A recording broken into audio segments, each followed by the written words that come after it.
Dans un monde qui mesure constamment le succès par la richesse matérielle que l'on possède, il est facile d'oublier que la véritable prospérité ne se définit pas par l'argent, les possessions ou les apparences extérieures.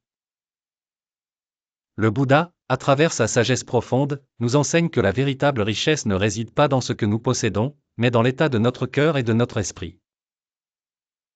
Aujourd'hui, nous explorerons l'histoire d'un homme dont la vie exemplifie la distinction entre richesse matérielle et spirituelle, et comment ces enseignements peuvent offrir un guide profond à ceux qui cherchent une vie plus profonde et plus significative.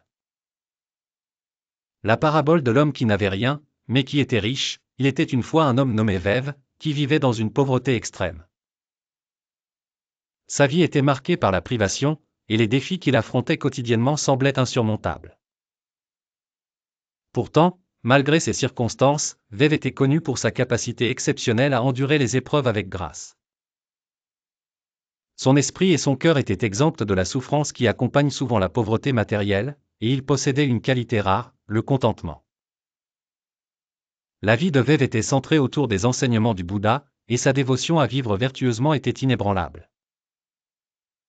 Il comprenait que bien que sa situation physique fût modeste, son esprit était un trésor de sagesse et de paix.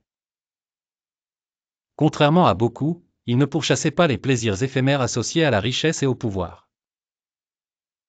Au lieu de cela, il se concentrait sur la culture de sa paix intérieure, marchant sur le chemin de la vertu avec pureté de pensée et d'intention. Une tentation royale, la nature de la vraie richesse, la vie de Vève attira finalement l'attention d'un être céleste puissant, le roi Kashika, qui gouvernait les royaumes célestes. Kashika avait entendu parler de la résilience et de la vertu extraordinaire de Vève et décida de tester l'engagement de l'homme envers ses croyances. Déguisé, le roi descendit sur terre et entreprit sa première tentative pour ébranler Vève.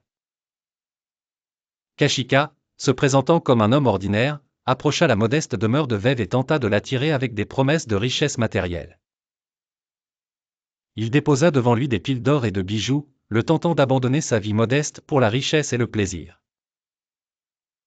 Mais Vève, calme et résolu, répondit simplement, « Ces richesses sont éphémères. Elles n'apportent pas le véritable bonheur, ni la paix intérieure.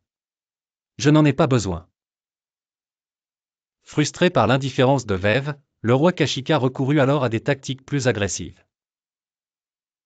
Il déclencha une tempête d'insultes et même lança des pierres sur Vève, s'attendant à ce que l'homme réagisse avec colère. Mais le comportement de Vève resta inchangé. Il répondit uniquement avec compassion, disant, « La colère et la rancune ne nuisent qu'à la personne qui les nourrit.